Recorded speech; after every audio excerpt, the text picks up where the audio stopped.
Hello, everyone, and welcome to Molehill Mountain, episode 178. Andrew Eisen here, and oh my god, I gotta sneeze. Nope. Ah. Nope, false alarm. Ah. Oh man, that was a tickle. Okay. Good way to start the show. Alright, hello everyone. Welcome to Molehill Mountain, episode 178. Andrew Eisen here. Okay, Matthew asked me, so I kept playing that hentai game. Yes, I kept playing the hentai game. I was curious to see, uh, well, it's also, like I mentioned last week, a pretty good, mechanically solid puzzle game. Oh my god, itch. A mechanically solid puzzle game. Um, but I also just wanted to see where it goes, because if you just play it for an hour, unless I guess you're super good at puzzles, it's kind of light and bubbly and fluffy and PG. Well, no, it's not PG. There's some bad words in it, and a lot of. Okay, yeah, the language is rated R. But there was no, nothing explicit. There was no nudity. It's just pictures of obnoxiously drawn anime girls standing next to a puzzle grid. That's about it. So I was curious because I know this is one of those games that was banned from Twitch. I was like, where does this actually go? And I found out. Jordan asked, how many episodes do I have to make before I get syndicated? I have no idea. But we're coming up on more episodes. I think we ended a Super Podcast Action Committee at like in the 180s somewhere. Let me check that real quick because I'm curious. Open folder. Come on, folder. Ugh, there we go. Alright, so we're on 178 of Molehill Mountain. Super Podcast Action Committee went up to 186. So yeah, we're about to overtake the old show in another couple months. Neat. Alright, so HuniePop. HuniePop is a sexy puzzle game. And it was on sale last week, so I bought it and played it for Valentine's Day. And it was pretty good. It's cute. The writing is mostly pretty funny. Um, the puzzle mechanics are surprisingly solid. It has voice acting and pretty decent voice acting too. So I played it an hour or two and was kind of surprised because it's like, well, this is tame. Does it get just like really explicit when you get to the end of a particular date's date? So I played it a bit more, and I found out what happens. What I had noticed is your characters or the women you're dating will start sending you sexy pictures, which are not realistic, or at least no one said. Well, that's not true. Um, hmm. So they send you sexy pictures. It's like, an upskirt picture, the holding their skirt up. They're like, look, here's my underwear. And I'm thinking, we only went on 2 dates. That's kind of weird. But everyone rolls different. So that gets so there's no nudity, at least in the pictures I had received at that point. So it was sexual, but still fairly tame. Well, once you date a woman 5 times, then you win, I guess, and you take her home for the evening and let the sexy times commence. And how HuniePop handles the okay, we've dated a bit now and we're really into each other. Let's go back to my place and see what happens.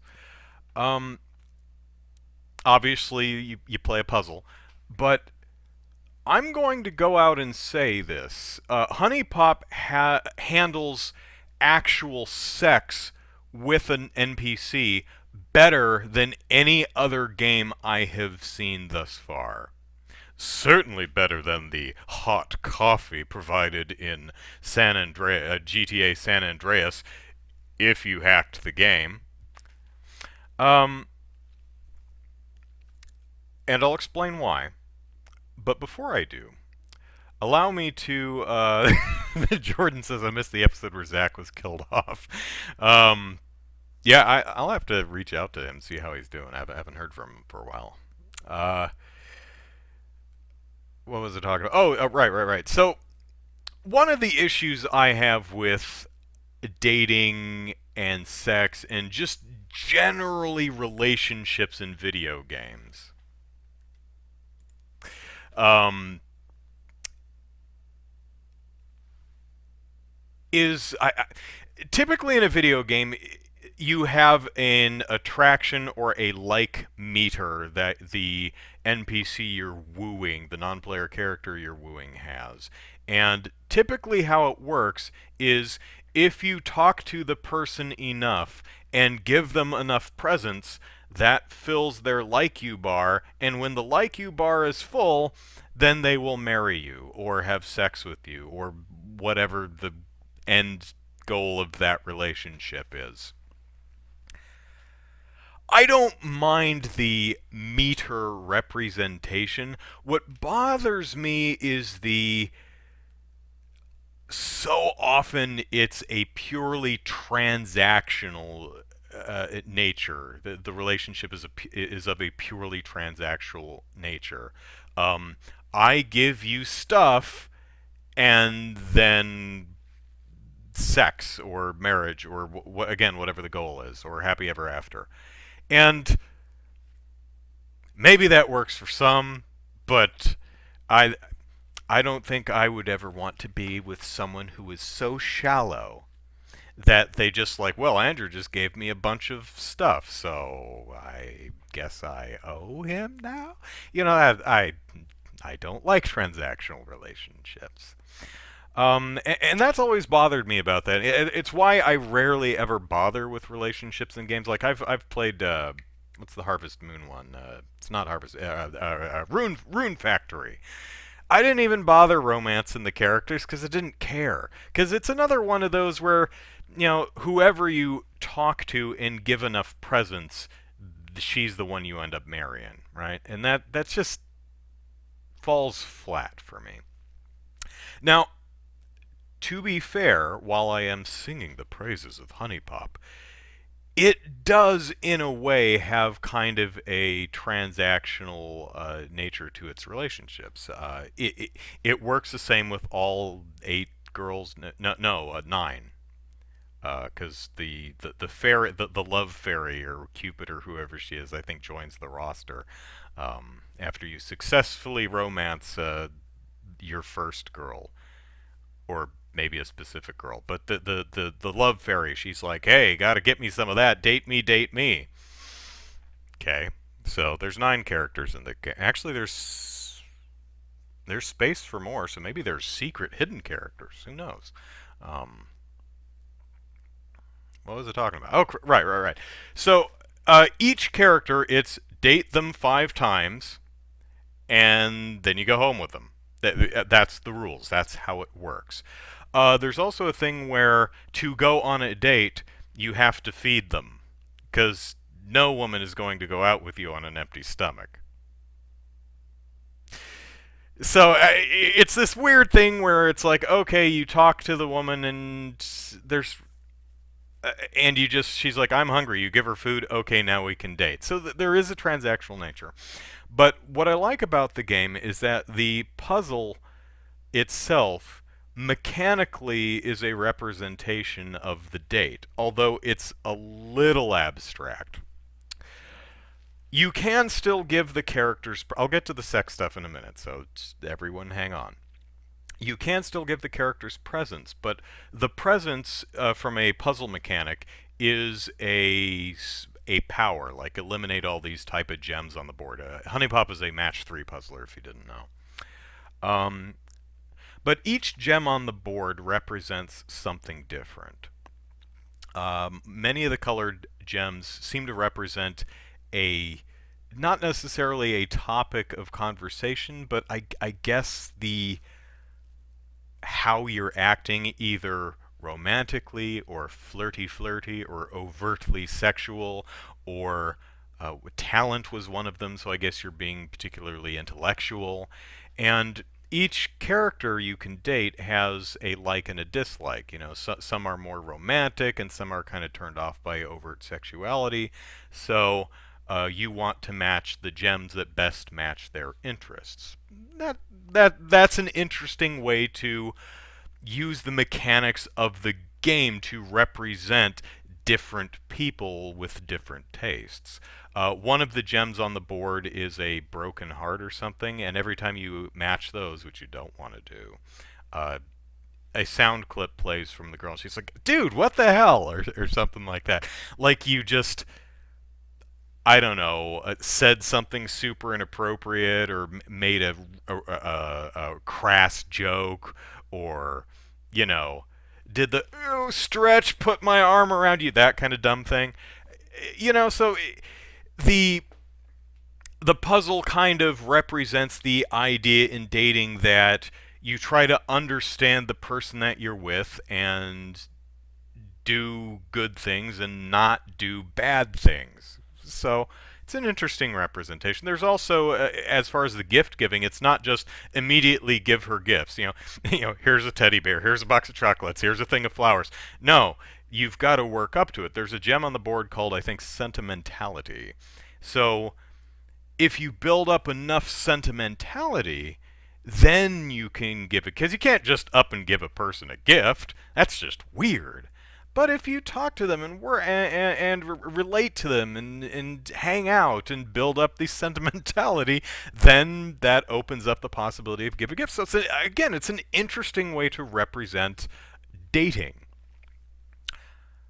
Now let's talk about sex, because it works completely differently. Like you might imagine, there's a meter that you need to fill. I'm going to call it, because it's not labeled, I don't think, I'm going to call it the orgasm bar. So you have 5 dates, they go well, you go home, you have sex, and this last puzzle, it's the representation of having sex. So the bar on the bottom is her orgasm, not yours. Good on you, game. Putting the focus in the right place. So what they've done is they've removed a bunch of gems from the board, so it's really easy to make matches. There's only like 4 or 5 different gems now instead of like 8. So making matches is super quick. So what happens is you make as many matches, as big matches, 4 is better than 3, 5 is better than 4, as many as you can, as big as you can, as quick as you can, which earns points, which fill up the orgasm bar. But, you see, you have to pay attention and focus and work on this, because if you don't, if you get distracted or you can't find a match, then that orgasm meter is gonna go back down. You want to keep that orgasm meter building, because if it gets all the way to the bottom, I have no idea what happens. I'm way too good at this. I hope what happens is that she says something like, "Oh, this is boring, get off me, I'm going home." Something like that. The game has that kind of sense of humor, so I imagine that's what's happening. So basically, you have your grid here with the puzzles, and you have the static image of the woman standing next to you in her underwear. And she's not animated, it's a static pose. She blinks, and her facial expression, they have a couple different facial expressions and blinks and stuff, but otherwise it's just a static image. But every time you make a match, you get a blissful moaning sound, and the higher the orgasm meter builds, of course, the louder and more obnoxious the orgasm sounds are. So you keep making matches and keep on and keep on and keep on until it builds and builds and builds, and the more it builds, the actually easier it is to reach orgasm. it's really hard to start out because, man, that thing just does not build at the beginning. It goes down real easy, but once you get it up there and get it towards the end, it's like, man, you're getting to the point of no return and smooth sailing from here. And then she goes, it's all good. And then it fades out and it shows you a really dirty picture, like with nudity and everything. And that's, I guess, what gets it banned off of Twitch. But that said, that's a pretty, all things considered, that is a really pretty good representation of sex using game mechanics to do it. It's certainly better than that dumb hot coffee thing, which has all the representation and grace of slamming two clothed Barbie dolls together. So, hats off to you, HuniePop. You done pretty good. I kind of wish you'd draw women differently because I don't really care for that particular style. But, not too bad. So I made a digital girl really happy once. So good, go me. Let's see what the chat's talking about here. Yes, hello. Oh, golly, I don't know how to pronounce that. So hello. What's going to be an issue? Matthew says that's going to be an issue with any romance system. A game will feel transactional. Yeah, it's something that is always an issue I have, at least, with them. I don't exactly know how to do it without it feeling, at least in some part, transactional, because there's an end. It's a game, so there's an end goal, and there are steps to take to make the goal, right? Because if you introduced fuzzy logic into it, and it would make it kind of frustrating. I think if the game, when games don't follow specific rules, it becomes confusing for a player. It's like, well, why isn't the thing happening? I did the thing. I do this, you do this. That's how it works. I hit the A button, Mario jumps. That's what happens. Well, what if Mario just decides not to jump? Hey, you remember what was the Eco 3? The thing with the big feathered dog. Last Guardian, right? Team Ico, whatever it's called. They had this idea where the big feathered dog, cat, bird thing, would have somewhat of a mind of its own, where you would call it, but like an actual animal, sometimes it wouldn't listen to you. And it's a really neat idea. And it provides a lot of actual character and helps the character feel alive and like its own, like a sentient being. But it can also be just really damn frustrating when it's like, look, I know, I get how this puzzle goes. You need to come here, come here, come here. This is the come here button, come here. I'm getting really frustrated because I just want you to come here, So, yeah, I don't know exactly what the solution is to making relationships in video games feel non-transactional. But I think probably the best way to do it is use the gameplay as a representation of what you're doing, right? And I think HuniePop does that well in a lot of ways. You can kind of get the idea of what doing this puzzle is really representing. And from that point of view, it works. So, kudos HuniePop. Sounds like dating a Tamagotchi. Yeah. Jordan says, I feel like an Andrew Eisen dating game would be either extremely hard or easy as hell and no in between. Fair enough. Colin says, hi, saw your tweet for the podcast and decided to watch. Well, I'm glad you're here. Hope you enjoy the show. So that's HuniePop. Will I play any more of it? Will I woo and romance any more of the questionably drawn women of HuniePop. Uh, I don't know. Maybe it's a pretty fun puzzle game. I like the puzzling, so maybe I don't know.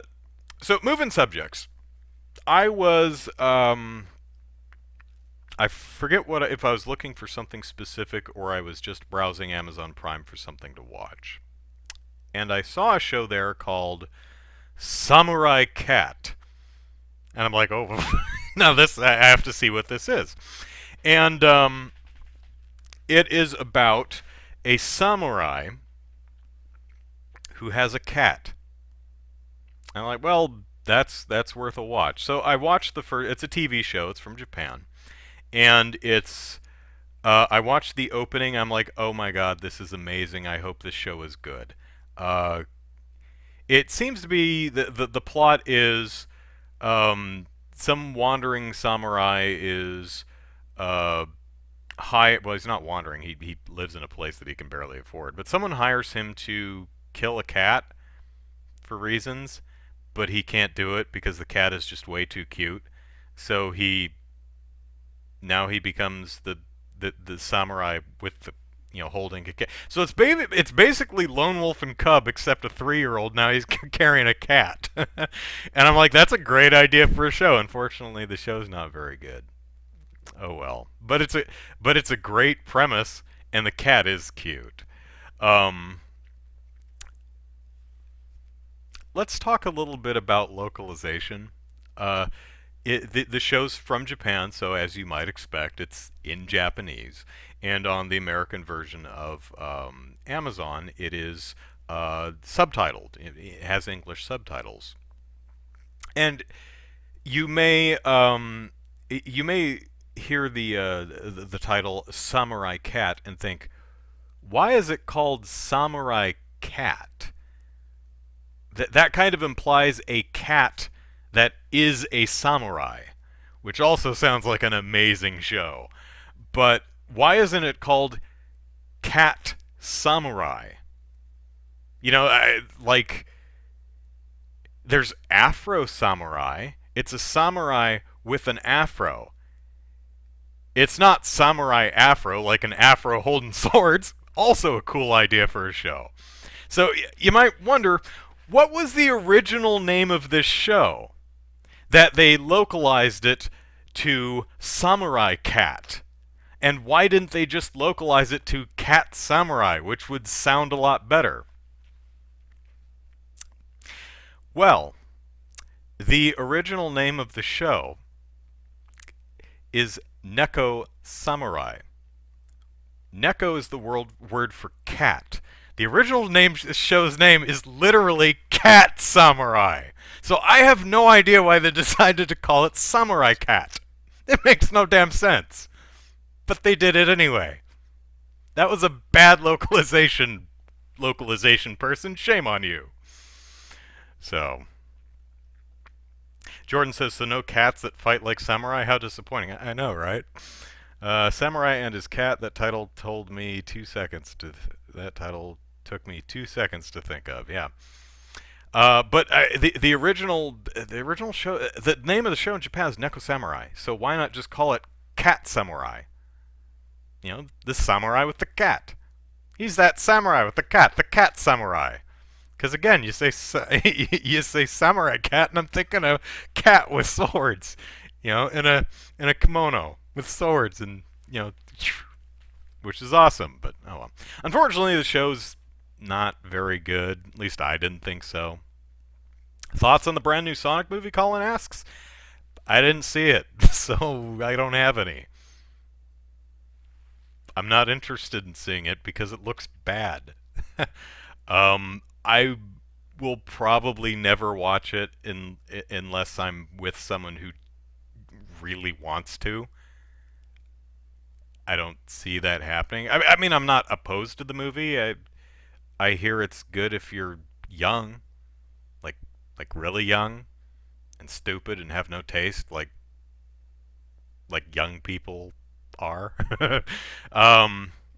I've never believed in the old adage of, oh, it's for kids, because if you for kids doesn't mean it has to suck. And again, I haven't seen Sonic, so I don't know.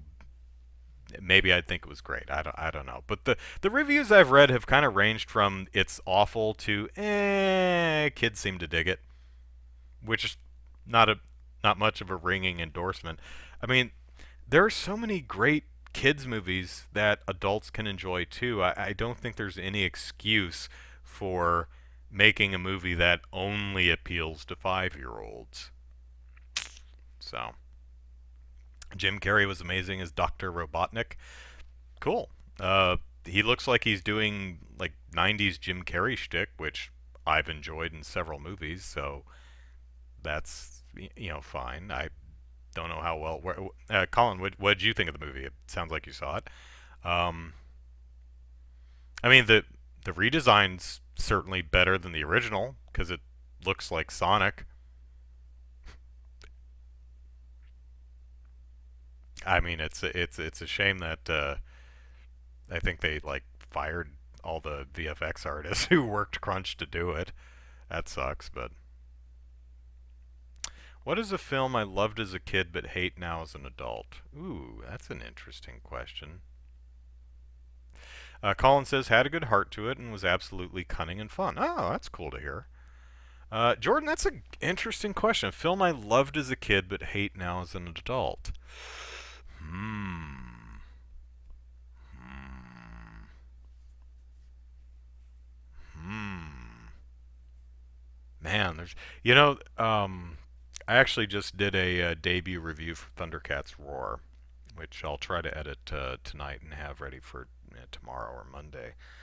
Um, and to prep for that, I actually went back and watched the first episode of Thundercats, the original one from the 80s, just to refresh my memory. And I've done that a couple of times. I've gone back and I've looked at cartoons I've watched when I was a kid, like He-Man, Thundercats, the real Ghostbusters, Teenage Mutant Ninja Turtles, Transformers, of course, and see how they hold up. And at the very least, when I was 5 years old, I thought they were awesome. Well, I don't think they're awesome anymore, but I don't hate any of them. Um, at the very least, I seem to always at least find, it's probably nostalgia speaking, but I seem to find them at least some manner of charming. I think the one that holds up the least is probably He-Man. Thundercats is not bad. It's hokey, it's low budget, but it's nowhere near as nigh incompetently done as oh man, still with the itching hair. Incompetently done as He-Man was. Man, that was it's garbage. It really is. But it is really charming. So. Let me take a quick run to the restroom and blow my nose here so I don't constantly do this for the next 30 minutes. So hang on just a sec.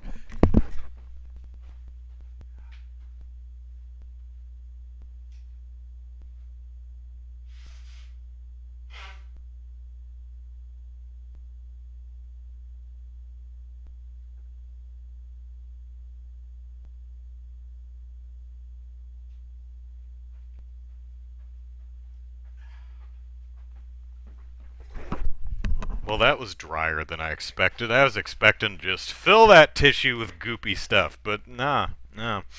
Mm. Jordan says, been rewatching Goosebumps and gotta say a few iconic episodes hold up, but the rest are cheese. Yeah, yeah. Um, Teenage Mutant Ninja Turtles is cheesy as all hell. Um, so is He-Man. Um, Real Ghostbusters, actually, a lot of episodes really hold up. Um, that was a pretty strong show in a lot of respects. Transformers too, also very very hokey show, but there's a lot of really good stuff in that. Even today, I can genuinely enjoy both Transformers and Ghostbusters today as an adult. He-Man, that's mostly nostalgia for the enjoyment. Thundercats, I think, would fall somewhere in between. Um, But okay, so I'll think about it, Jordan. If I can think of a movie or a show that I enjoyed as a child, and today I'm just like, oh God, it's well, it sucks. There's got to be something because, like most children, I was stupid and had no taste. Um, I don't really recall ever watching some of the standards, like Mr. Rogers' Neighborhood or Sesame Street. I've seen them. I know I saw them, but I don't have any memory of actually watching them. I don't know if I was just a weird kid with weird taste or what. And I'm not saying the shows are bad. I just don't I don't have a memory of connecting to those shows, which is kind of odd because most people my age really do remember, and older, really remember Sesame Street and Mr. Rogers' Neighborhood. I remember watching episodes of Mission Impossible, which is like my favorite TV show, so weird. I'm an odd duck. Okay, so last week, topic change. Last week, I talked about something I said I wouldn't talk about, but probably would have talked about, and then ended up talking about. Tim Sweeney's, the CEO of Epic Games, his keynote speech at DICE. Now, if you read entertainment news, you probably read somewhere that Tim Sweeney had a keynote at DICE, and he talked about how video game companies should handle politics in video games. I was a bit reticent to really weigh in heavily on what I think of what Tim Sweeney said because at that point I had not seen video or transcript of his keynote. Um, so I tried to talk generally about what I think about politics and games and that general topic. I have since watched Tim Sweeney's keynote. And one thing that I found interesting is, first of all, Tim buddy, quick note, really difficult thing to do because public speaking for a lot of people is not easy, but try very, very hard not to rock back and forth. I know it's uncomfortable standing in front of an audience and you're just kind of nervously shifting your weight from foot to foot. That is an incredibly common thing for people to do. Try not to do that. Hold on to the lectern if you have to, but that constant swaying back and forth makes people nervous, makes other people motion sick. It's a really hard habit to break if you don't do a lot of public speaking. Well, then you don't have a lot of opportunity to practice it. But that was my one note for you, and I think that's a big one. If you can get that under your belt, I think you'll be a much better public speaker. Also, try to speak with a bit more authority. You're the CEO of a company, man. Your speech comes across as a little understated, and you do look out a bit, but you do look down. I know you're looking at your notes, and that's okay, but eye contact, stand up straight. You're going to say and all the time because what I've found interesting is it wasn't a scripted speech. He had notes, but he wasn't reading off a teleprompter or anything. But yeah. Otherwise, well delivered speech. So obviously not something you do all the time. So good on you. Good on you. So if you read articles talking about Mr. Sweeney's DICE keynote, you read mostly that he talked about politics and games. What I found interesting was he spoke for 33 minutes, and his section on politics and games was 3 minutes of the 33 minutes. And it came right at the very end. So, yeah, it's... Okay, so now that I've actually listened to what Mr. Sweeney actually said, I feel qualified now to opine on it. Jordan says the Ernest movies hold up a bit. Chaos says Ernest Goes to Camp always holds up. That one's good. I also remember liking Ernest Goes to Jail. Jordan says Goes to Jail. Scared Stupid is hilarious. That might be my favorite. He's like, M-I blank K. Miak! Didn't think I'd get Miak this time of year. I miss Jim Barney. Let's see. Okay, Tim Sweeney. Right. So, he made a couple different points, and I'll address them in turn. I made notes. The first point he made was that at the very beginning of the speech, when he was saying, here's what I'm going to say, and then he said all the stuff he's going to say, and then he ended summarizing what he said. Great way to do that. In the beginning, he talked a little bit about video games, in a lot of respects, are becoming almost their own social platforms. And we need to respect that users of social platforms, in this case, gamers, are going to use those social platforms to be social. And that is going to include opining on various different topics. Some topics, some might be uncomfortable with. And that's something we have to recognize and understand and adapt to and deal with in appropriate ways. A lot of what Tim Sweeney said was fairly vague, which is frustrating because it's really hard to pin him down on exactly what he means. So a lot of my criticisms are going to be what I infer he's actually thinking, because he didn't really say a lot of specifics. He says things that seem to allude maybe to other things, but he wasn't really hammering on the examples.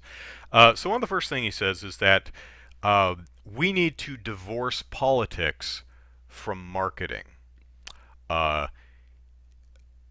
Politics is certainly a completely valid area to explore for the creative team behind a video game. And we should allow them the freedom and the space to explore those leanings and opinions and thoughts on those topics. But we should keep all of that. Divorced from marketing. Now again, Tim was being a bit vague here. Tim, we're on a first name basis, right? I gave you some public speaking advice. So, Andrew, Tim, Andrew. I'm not completely sure what he means here. What it sounds like he might mean is politics in games is okay, and that's absolutely right, because it's almost impossible to not have politics in any form of storytelling. And we should allow our creative teams to explore the topics they want to explore. Fine. But we should keep it out of the marketing. To me, what that sounds like is we should hide any political themes, or at least not reveal them in the marketing. Okay, you can do that. I don't agree that's a good idea, though, because particular political themes can definitely be a selling point. Just off the top of my head, here's an example, not necessarily from Epic Games, but Wolfenstein. Wolfenstein is specifically, explicitly sold on the very political idea of kill Nazis. That's how that game is marketed. That's a selling point. And one that everyone except Nazis can get behind. It would be really weird. Try marketing Wolfenstein without any politics. How would you even go about doing that? What would the commercials for Wolfenstein be like if you completely divorced it from politics, right? Wolfenstein is about a guy, BJ Blazkowicz, who is in a place at a certain time and he's doing some things around other people, but that's getting a little political, so buy our game. That's just weird, right? Or, I mean, you could be more explicit. You say, it's a first person shooter. You play a guy with guns shooting other people with guns. And there are robot dogs. That's not political. There are robot dogs. So, again, without specifics, I I don't agree with the general idea of marketing should completely ignore any a political component of a video game. Now, some political components of video games are like I mean, Super Mario Brothers has political content. It's about a war between two differing kingdoms where one side kidnaps the monarch of one and a citizen, or actually not even a citizen. Mario's not a citizen of the Mushroom Kingdom, but a mercenary from a third party kills all the citizens and infantry of the other kingdom to rescue the monarch of the other kingdom from the other monarch of the kingdom. So, but none of that's in the marketing, and that would be kind of weird because it's not really the focus of the game. So I'm not saying you gotta, get all the political interpretations you can and stuff them all in the marketing. No. But if your game is explicitly political and like, oh, I don't know, military shooters are explicitly political, you're not going to have much of a commercial if you completely divorce politics from the marketing. So it's a weird idea that to me is so silly. I feel like I have to be misunderstanding his point or what he really means by this one. Um,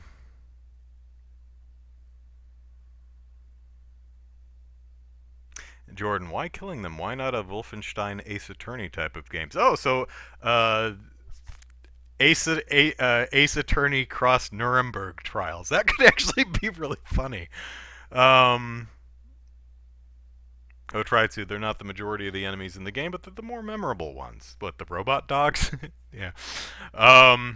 So next he goes on to something that made me give him a look. So I actually have a quote for this one. He says, the world is really screwed up right now. Right now, our political orientations determine which fast food chicken restaurant you go to, and that's really dumb. There's no reason to drag divisive politics like that into gaming at all.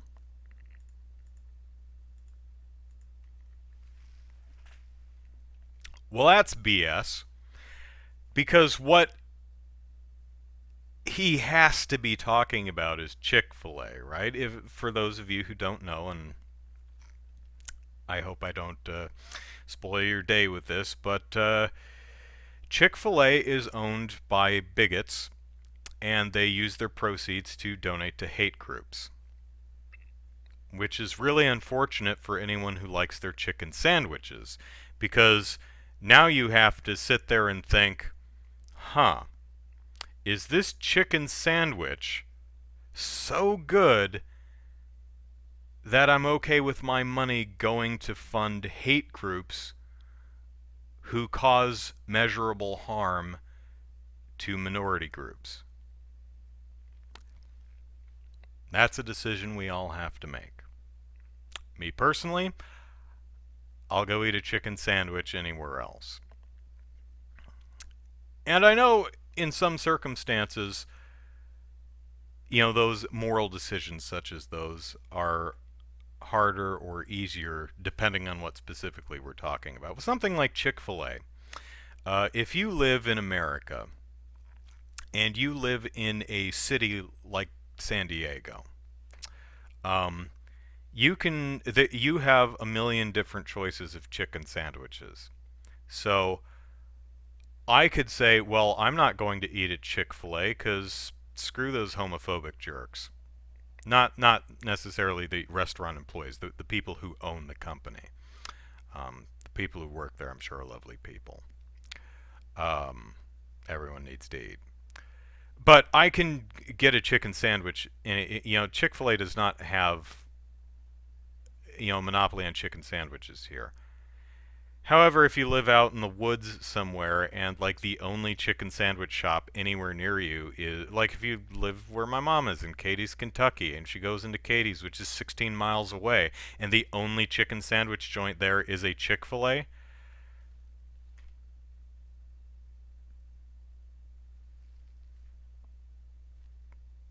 that's a harder judgment call. I mean, I still know what I do, but I, you know, also, it would be weird that if Chick-fil-A, an actual Chick-fil-A franchise, was the only chicken joint in a small town like Cadiz that only has a main road, but whatever. Better example might be Amazon. Amazon does a lot of things that you might not like to support. You might not like, oh, pardon me, from the way it treats its employees, or the fact that it doesn't pay taxes, or some organizations that it may donate money to, or some people, organizations, places, products that it actually hosts. Like I don't know. Like I can't think of anything. But not supporting Amazon is a lot harder than not supporting Chick-fil-A. Because with Chick-fil-A, in a lot of cases, you could get a chicken sandwich any other place, right? But Amazon is so damned ubiquitous, if you're doing any online shopping, a lot of times it's going to be on Amazon. And a lot of people don't really have the luxury. Boy, I'm going off on a tangent here, aren't I? A lot of people don't have the luxury to make those moral decisions. So the point is that the places you shop, that you decide to shop, even if they're run by bad people, sometimes you don't have a choice. And that's understandable, I think is what I'm trying to get at there. Anyway, so what this particular quote tells me is what Tim is talking about is specifically political topics that upset bigots. Because otherwise, why would he use that specific and yet vague example? He didn't say specifically Chick-fil-A, but if you can think of anything else that he might have been referring to, I'm all ears. Let me look at that quote again. Right now, our political orientations determine which fast food chicken restaurant you go to, and that's really dumb. No, Tim, that is not dumb. Because I don't want, and any decent person should not want, their money going to hate groups. That's not dumb.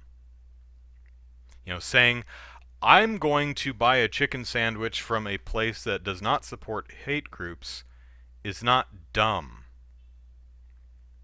Saying that it's dumb is dumb. You're dumb. Ha. So, when your point is we shouldn't be bringing divisive topics like that thing with Chick-fil-A into gaming,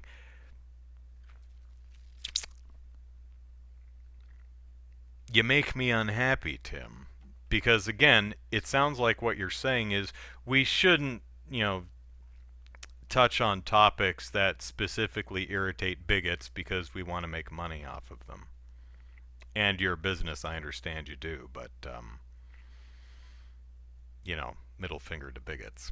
So his next point was companies should unite, employees of companies should unite behind the company's mission statement, like make cool games. He explicitly says, Epic's goal is to make awesome games, and we ask, nay, we demand that everyone conform to that vision of Epic Games. Make good games. Okay, sure, fair enough. He says, but we should still respect everyone's personal opinions. Generally true, but not always.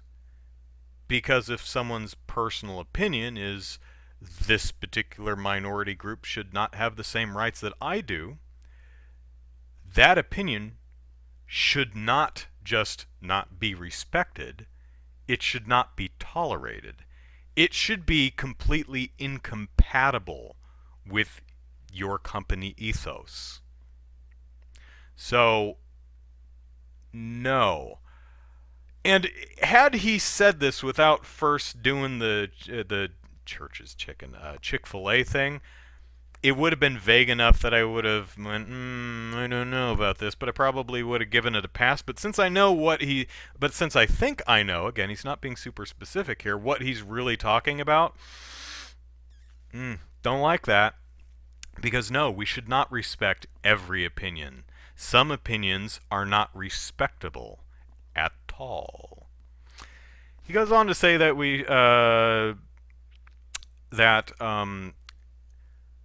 companies should be divorced from politics. The platform is neutral and should be for the individuals using it. Now, what I think he's saying here is the games should be able to speak for themselves. The people, both making the games and playing the games, should speak for themselves. But the company itself should remain neutral. Okay. Don't have a problem with that one necessarily. You shouldn't be against equal rights or anything, You should be anti-bigotry.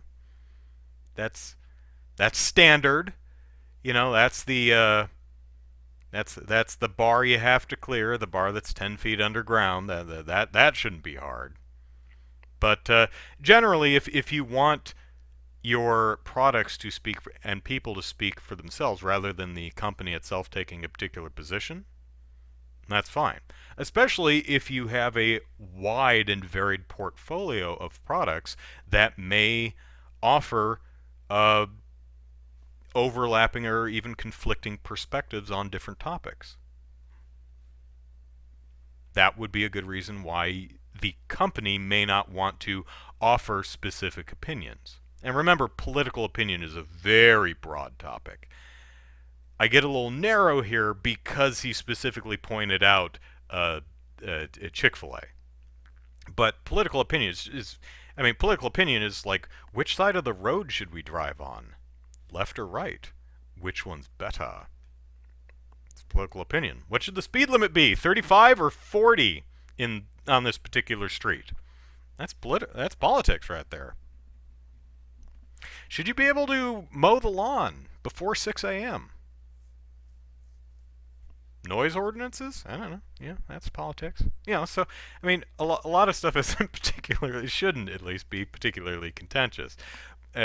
My point is, politics it covers nearly everything. It's not a specific thing. The last thing he says is that we need to, and I agree with this one, so good on Tim, we need to develop and maintain clear, specific rules for the moderation of content in the communities that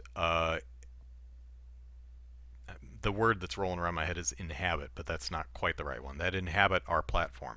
In other words, gaming is kind of a social platform now, as he mentioned, and we need to have specific guidelines and rules to make it clear what is and what is not allowed. Just as an example, and this is my example, not his, no hate speech. Clear, fast rule. You guys are welcome to your thoughts and opinions, and you can talk about all things, but, one of the things, no hate speech, no harassment, no bigotry. You can even go so far as no explicit sexual content, no racial epithets, stuff like that. And as a platform holder, you can, as the manager of a platform or ecosystem or something, you can impose whatever the hell rules you want. But they should be there and they should be clear. So I do agree with Mr. Sweeney on that. we're back to the Sir titles now. But yeah. So overall, I think some of the articles I read were a little overblown on what he said, because what he said was a little. Although I've been talking about this for 25 minutes, because he was super vague about. But that whole when he went into the Chick-fil-A thing, done like that. Because what that sounds like to me is you're the type of person who's like, you know, we need to really respect the opinion of bigots. And, you know, we don't. And we shouldn't. So, Chaos says, don't even have a Chick-fil-A nearby. You know, I've had Chick-fil-A brought to me. No, that's not true. Someone recommended a Slurpee or some Dairy Queen-esque ice cream sundae drink thing. A friend said, "Oh my God, this vanilla sundae thing at Chick-fil-A is the best thing." And I went over and got one and went, "Yeah, it's tasty." When I was singing with the Westminster Chorus, Sean, I think his name was, he was the manager of one of the Chick-fil-A franchises. This was long before I was aware that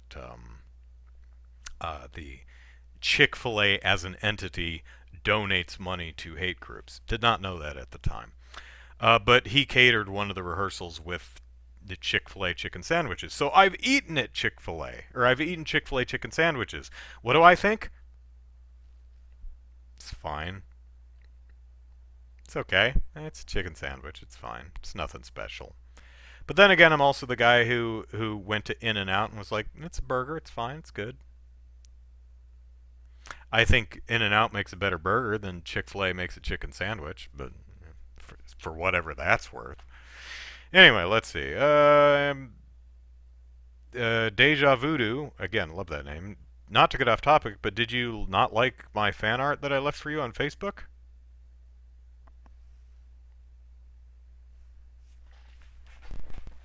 I got fan art?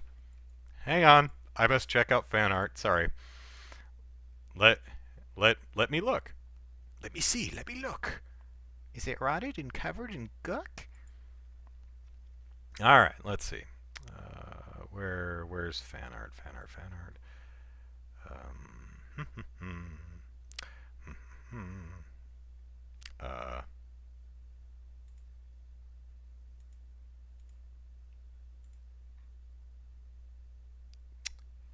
Come on, page. Load. This is probably really interesting. Let's watch a podcast where we watch someone scroll Facebook. Is Brandon your handle on Facebook?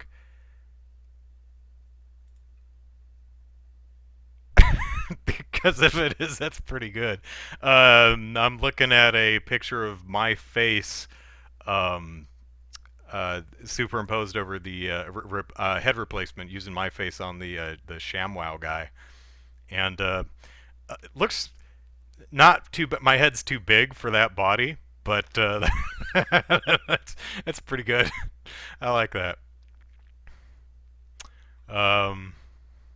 Yeah, that's. I'm guessing that's a screen cap from a recent episode from last week's Molehill Mountain. Yeah, yes, it is. So took that facial expression I was making in the screen cap of the last podcast and put it on the ShamWow guy. That's pretty good. I like that. No, that's good. It's weird seeing me with such a scrawny little body. Oh, that's weird.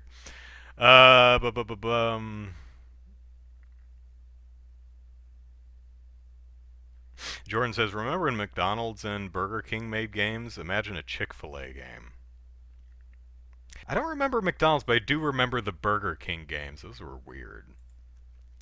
So, now that I took the time to watch Tim Sweeney's thing, and I watched Tim Sweeney's thing. That sounds weird. I've got two more topics. It's almost 8 o'clock. All right, let's move on. So, Persona 5 Royal is being censored. Ah! Okay, so here's the thing. Persona 5 came out a couple of years ago. Everyone loves it because they have good taste and it's a good game. I guess. I don't know. I haven't played it. Um, so, like Atlus, the publisher and developer of the game, often does, they're creating an enhanced edition of Persona 5 called Persona 5 Royale, which is an enhanced version of the game. Isn't it nice when I define something with the same word? An enhanced version of the game is a game that's enhanced. So new characters, some new scenarios and things and stuffs. Uh, there was a Oh my God, you're right. There was a McDonald's game on the NES. Chaos. It was the kids, and you collected little golden arch. I remember that. You're right. There was a McDonald's game on the NES. I remember that. Um, so Persona 5 is a lengthy game. You know, you could spend 10, 20 hours and then stop, or you could play the whole thing and spend 100 hours. It's a long game. So there are two characters who show up at least twice in the game that, when it was released, many people, in my humble opinion, rightly criticized them as being not the best portrayal of LGBT characters. They are meant to be gay men, and they are presented in a, some might say, offensively stereotypical manner. So they are, I don't even know what adjectives to use to describe how they stand and move. Effeminate, I suppose. Although stereotypically gay, I think you can probably figure out what I mean by that. Think of pretty much any gay character who is in a 90s sitcom. That kind of overtly stereotypical presentation of gay male. For me, and I think for others, what stuck out most was not necessarily the poor portrayal of these two gay characters, but the writing of the scenes they're in, because they are depicted as particularly sexually aggressive towards a minor. And depending on the dialogue choices, it's kind of implied that these two sexually assault a minor, and you, one of your friends, one of the NPC characters, and you just like, deal with this yourself, buddy. At least that was the dialogue choice that happened in the video clip I saw. These characters come back later and are again sexually aggressive towards a minor in a later scene. Not cool. Representation is great and all, but you know, maybe don't do crap stereotypes of gay people, and you know, make their appearance and mannerisms and how weird they are and look and act as the joke. You know, because it's like 2020. I know the game was made a couple years ago, but still, we hope we're beyond this now. And also just being, you know, nigh predatorial towards a minor. Not cool. Not cool at all. So, what Atlus appears to be doing in the enhanced edition of the game is altering those two scenes somehow. It's not clear exactly how the alteration, what specifically is being changed. From what it sounds like is they're just going to tweak the dialogue. I doubt they're changing the character models or animation. That would be expensive. But they'll probably change the dialogue a bit. And I think you could massage the dialogue to the point where it's obviously initially a, you know, kind of an offensive stereotype, but at least not as off-putting as it was in the original version of the game. So, don't know specifically what they're going to do yet. They're not cutting the scene. They're not cutting the characters. They're just changing the dialogue a bit to make it less crap. which make it less crap seems to be like the mission statement of the enhanced edition of the game. So, what do I think about this? Me, a person who is generally against localizations that change the original intent. I'm all for this one. I'm okay with this one for a couple of reasons. Number one, the original version of the game, both Japanese and English, still exists.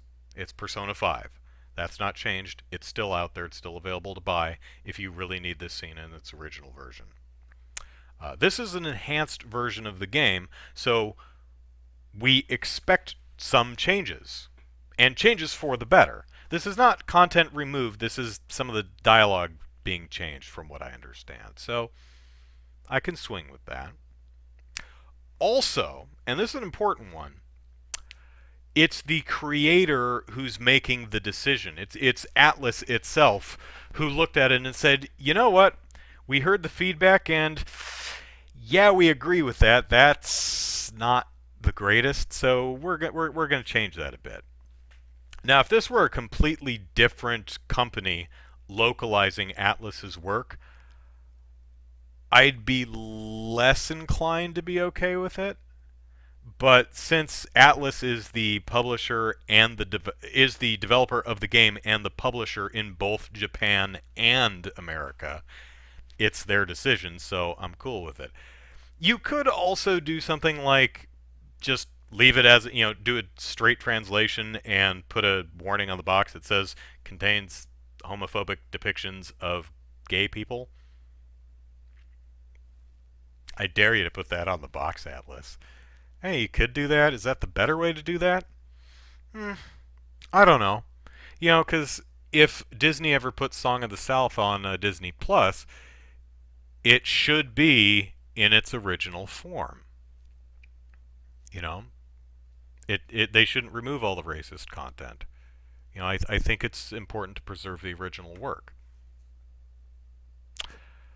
So, I'm of a couple minds on it. But so, I'm a case-by-case basis kind of guy. Generally, I don't care for localizations that change the original intent. To me, localization should facilitate understanding to a new audience. I'm also, what I find particularly interesting in a admittedly negative way about this particular case is it sounds like, I don't know for sure, but it sounds like that this change is only made in the North American, in the Western localization of the game. The Japanese version of Persona 5 Royale, which came out a couple months ago, I have not heard that scene in that version of the game is altered anyway. So it's really weird for Atlus to go, you know what, this unfortunate depiction, to put it charitably, in our game, we're going to change that for the West. We're going to leave the unfortunate homophobic depiction in the Japanese version of the game. Odd choice. Why would you want to do that? So, let's see. Did I hear Eli Roth wants to make a Borderlands movie? I did. But that'll be nuts. Otraitsu, Japan's not past it. They're pretty terrible about stereotyping people. They're changing that kind of stuff to not offend people in the U.S. who are more sensitive to that stuff.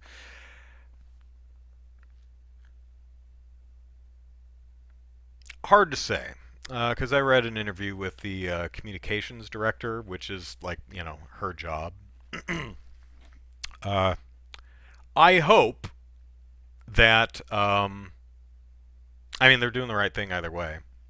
But I hope that the communication director is correct when she says that our content review team looked at it and said, you know what? We want to change that. That's one of the things that we wanted to change. I hope that's true. But, if naked cynicism and money makes you do the right thing, well, I guess I'm okay with that too. I think there's a. I saw someone bring up that maybe stereotypical is the wrong word, but stereotypical depictions of gay characters can work as long as it's not done in a demeaning way that makes their actions or appearance the joke or presents them as a predator, which is my main. I think the depiction is unfortunate, but my main problem is these queer characters who, from what I understand, are among, if not the only queer characters in the game, are presented as predators. Not a great thing to do, especially for an already marginalized and unfairly maligned community. So, you know, I mean, if all things were equal, they're not. Would be nice. But if all things were equal, context is important, right? We live in the world we live in. And doing that right now is not cool. It's never been cool. Will we reach a point in the future where you can joke at certain groups without it being potentially harmful? I hope so. Probably not, but I hope so.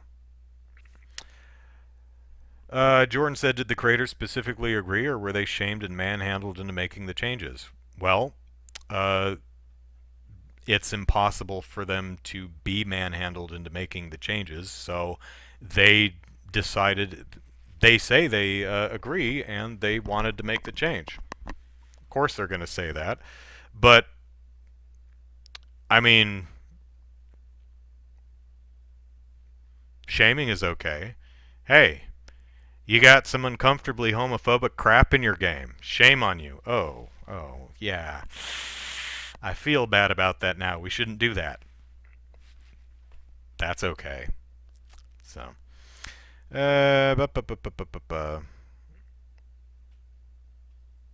stereotypes exist for a reason. Stereotypes don't represent the entire group, but they do exist.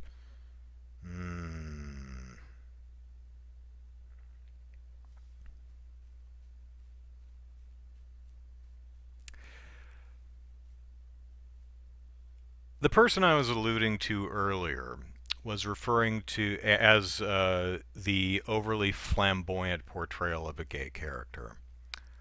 Was referring specifically to, I think his name is Bosun or something in Breath of the Wild. He's one of the dudes who is the architect who helps Link build a house in whatever town.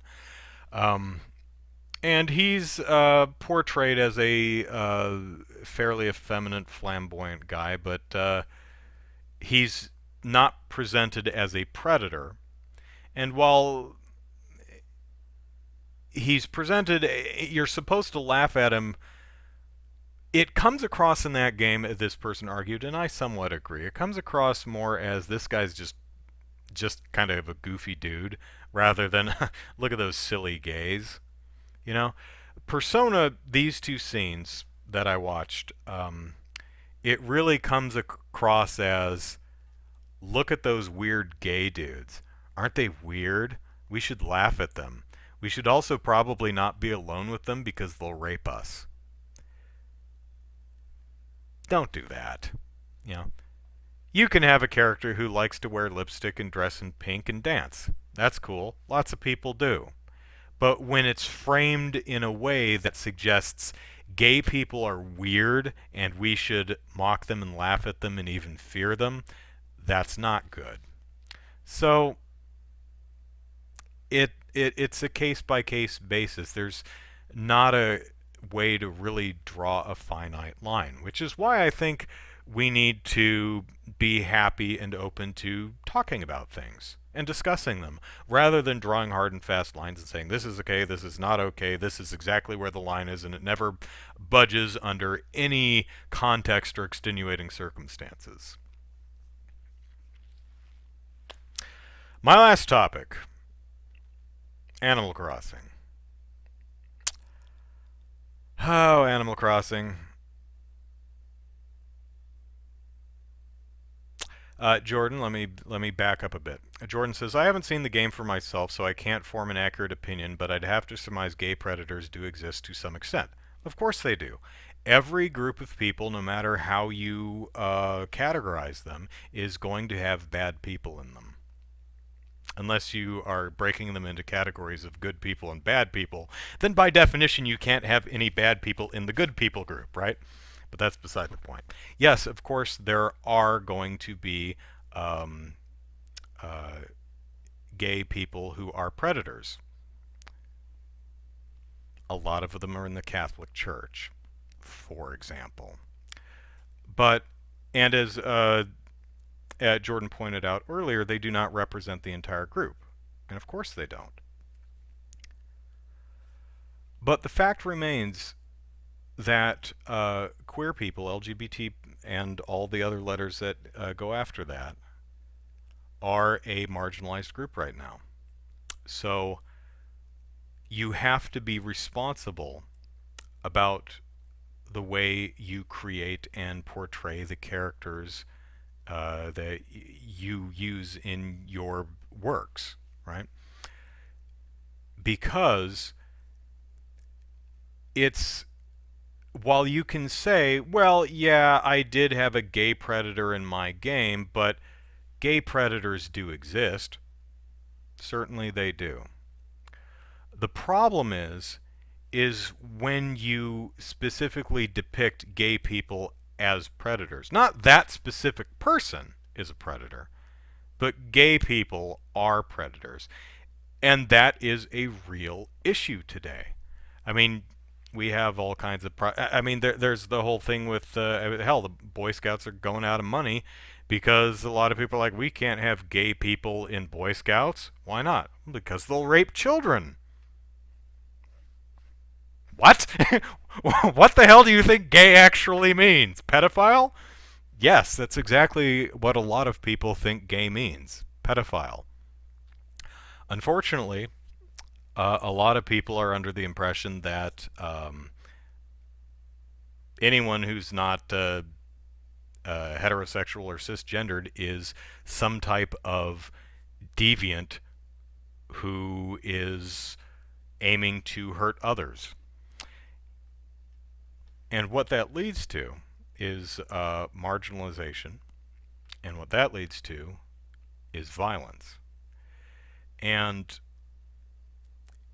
it's important, in order to help make the world a better place, and in doing so protect our LGBT friends, to not feed into those viewpoints by using stereotypes where we don't have to. Because, and again, I know you haven't seen this particular scene in this particular game, and you mentioned that, so I'm not stating anything specific about you. But this game, of course, does not exist in a vacuum. And so far as I can tell, I haven't played it, but I have seen these scenes. I've read from other people who have played it, and from what I understand, these are among the only queer characters in the game, and they're portrayed as sexually deviant and possibly even dangerous.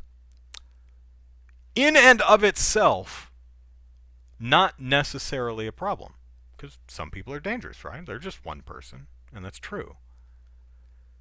But if you look at the portrayal of queer people in a lot of video games and a lot of other media beyond video games, you'll start noticing a pattern in how they're portrayed. And that's when it becomes problematic. If queer people were fairly represented in media, if they existed in media the way they exist in real life, and they were just here, there, everywhere, all over the place, and then you could just have, well, okay, there's a predator who happens to be a queer person. No one would bat an eye. But since queer is often used as code for deviant or predatory, that's where we run into a problem. because it feeds into that viewpoint and that stereotype. And that's one of the ways that contributes to people having bigoted views towards people who are different from them. It's why there are some people who are bigoted because they genuinely fear the other, because they're told to. It's how they're raised, it's how they're taught in the communities they exist in, and that, circling to what we're talking about, is reinforced by this type of things in this type of media.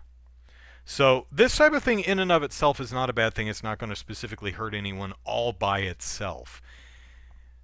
But, you know, I've got a good dumb analogy.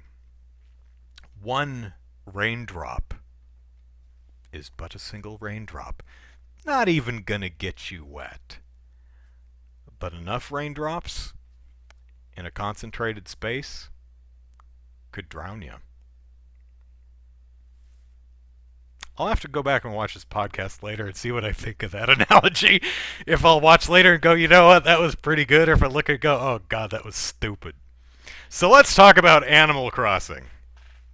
Oh god, we've been going for an hour and 20 minutes. I need to get to the store. But first, Animal Crossing. I don't like Animal Crossing. Which bums me because there's a lot on the Switch I don't like. Everything. So Nintendo had a Nintendo Direct, and it directed Nintendo to talk about Animal Crossing. And because I'm a goofball, the thing that stuck out to me the most was how they're marketing this game. The hook. The selling point of Animal Crossing New Horizon is deserted island. Now you can go to a deserted island all of your own and chop down trees and plant flowers and fish and do kinds of things. Yes, a completely empty, completely deserted island except for those people over there and those animals and your 7 friends in the 24-hour, 7 days a week airport.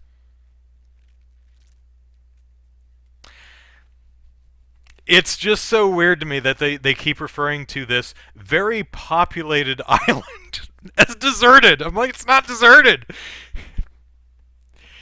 It has an airport. It can't be deserted if there's an airport.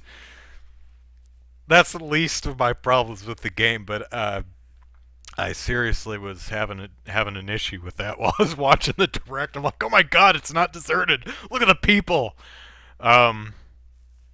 It looks fine. It's Animal Crossing. But I did want to point out a couple things other than the weird deserted island. And I get it. It's ostensibly deserted when you get there, and it fills with animals and people as you build it up. There's already an airport there, so you can leave. And I think the first time they introduced it, there's an airport, and there's like a little animal friend standing over there, but it's just not that deserted. But they do say mostly deserted. Yeah, it's mostly deserted. Yeah. Well, so a couple things I want to point out. None of which is particularly surprising. Does the game have voice chat? Yeah. Use your phone. I mean, Splatoon, I think, does the same thing, so it's not too surprising. But it is kind of weird. Now, it's not Call Your Friends, but they have a Nook Corner or whatever it is. It's an Animal Crossing phone app, which, not available day and date with the game, should be out the same month, but not the same day. It's just so weird that you go to your friend's island and you can't just, chat to them, because I mean, this is something you could do on the PS3 and the Xbox 360. Nope. Got to pull out your phone, log in, download the app, install it, log into the app, and talk to people on the phone. And you wonder, is the Switch just not powerful enough? Does performance completely tank? if it runs voice chat simultaneously with the game. I don't know. The Switch itself doesn't take mic input. Does it not have a mic? The Wii U did. I know there's a headphone jack. Is there no mic on this? I guess not. Huh. It's interesting. The Wii U's still better. Alright. Still weird. But let's see what else. Oh, the Rossetti Rescue Service. That was weird. I mean, it's cute. It's nice that Mr. Rossetti has a new job. But they had but they're saying, "Hey, even though this is only a 4x5 grid island, and even though you have a map of this really small 4x5 grid island, it's possible to get lost. So you could call the rescue service to..." And that seems weird. It also seems to take about as... If you got lost in the far corner, pulling up the app in the in-game phone, dialing Mr. Rossetti, listening to him say, "Okay, I'm on the way," and having a little cutscene play, which is not even animated, is done against a black screen. Seems to take about 20 seconds. You could probably walk to wherever the hell he drops you off in 20 seconds. Animal Crossing Land, 4x5 grid, not that big. Seems like a waste, but I don't know. Maybe it'll be useful.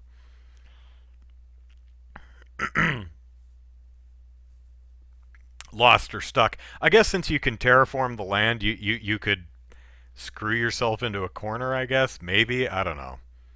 Oh, try to just put... Yeah, if your tool breaks while you're landscaping, you would get stuck. If the landscaping tools are breakable, yeah. The last bit I'd like to talk about is cloud saves. You know, something that's been standard for years. So no cloud saves. Not at first, but later, if you're a Nintendo Online subscriber, which you have to be to use the phone app. Later, not at launch, but later, if you are a subscriber to Nintendo Online, you will be able to restore your town, city, whatever it's called, from the cloud, but only if you lost your Wii or Switch, or it got stolen, or it broke.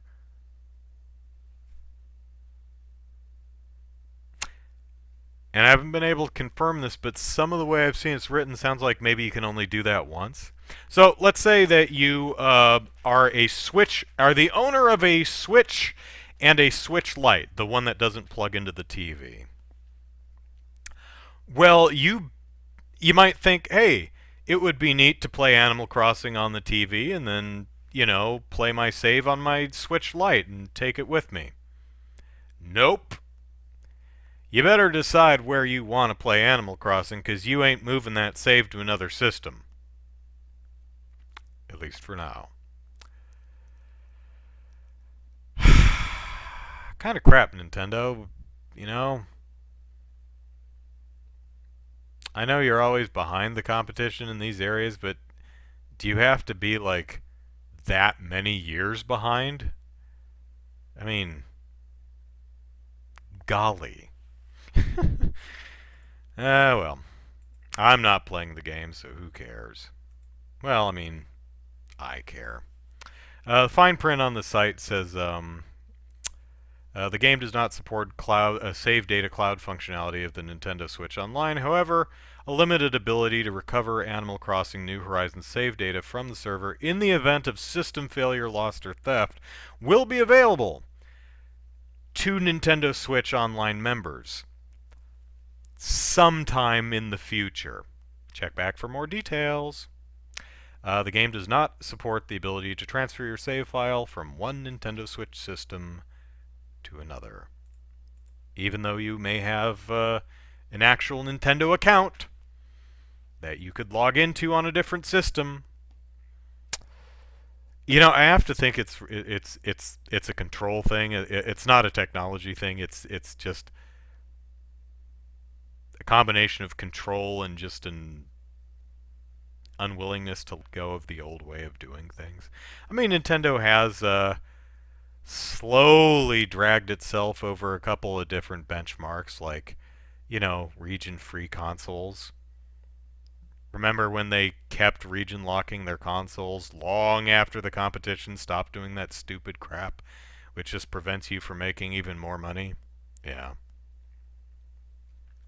Jordan says so. Essentially, paid save states, which is kind of what it is, because the games that support cloud saving only works via the paid online subscription service.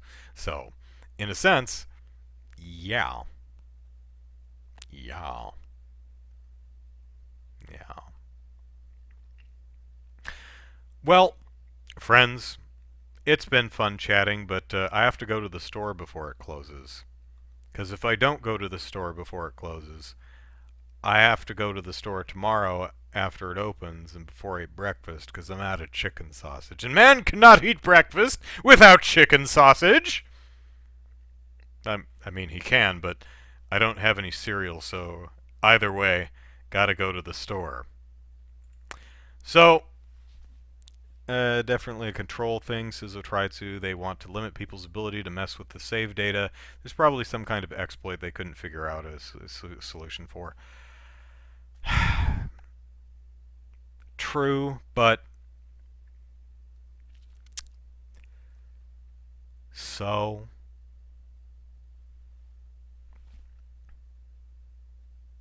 I mean, so what? There's Are there leaderboards? No? Then who cares? Is there what is a man without chicken sausage? Dracula, says Jordan. Um, I mean,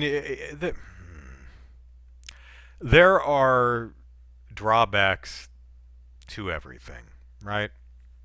I mean, I'm gonna get in my car, gonna drive to the store, but between those two events, I will put on my seatbelt. There are a lot of advantages to doing that. One, I don't get fined for not wearing a seatbelt. That's an advantage. Two, if I get into an accident, that seatbelt has a good chance of saving my life and reducing the damage I otherwise would have obtained driving into a fire plug or something. But there are some drawbacks to wearing a seatbelt. Comfort, especially for people who have boobs. I know people with boobs. I know people with big boobs who don't really care for seatbelts and sometimes find them really damn uncomfortable and will do that, pull the whole strap behind the seat kind of thing. Or they'll like scoot to the side of their chair a little bit so that they don't have this weird strap pressing across their bust. I don't have that problem. No amount of fabric hurts my pecs. So, or I could get in an accident where my car flips over and my seatbelt jams and I'm trapped in my seat, and then a fire starts and I slowly burn to death. That would be a negative of wearing a seatbelt, but that's fairly unlikely. And I do have a knife in the glove compartment. Well, Leatherman in my glove compartment. Hopefully I can reach that and cut myself free before my car explodes.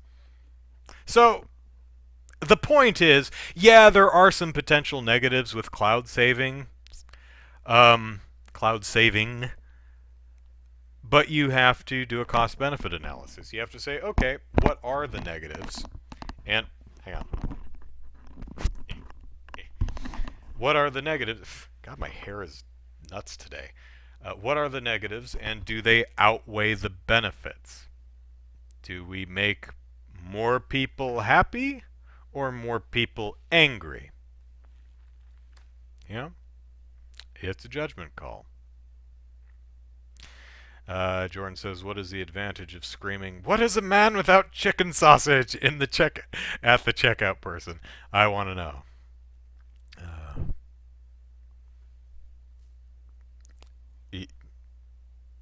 If I find an amiable register jockey, I may try to do something like that. Like if someone comments on my food, like, oh, chicken sausage, I may, yes, yes, chicken sausage. Because what is a man without chicken sausage? I saw a woman with cat ears once at Trader Joe's. They looked pretty real. I don't know if she was like a human feline hybrid or an alien or a mutant or what, but she had cat ears. Pretty cool. I mean, I was looking for the hairband, couldn't see one, and the color matched her hair, and those ears seemed to blend into her own hair, so that was interesting. I live an interesting life sometimes, and I hope you all do too. And I hope there's many interesting things filling that life between now and next week. So until then, have fun, friends. Catch you next time. Thanks for watching. Bye-bye.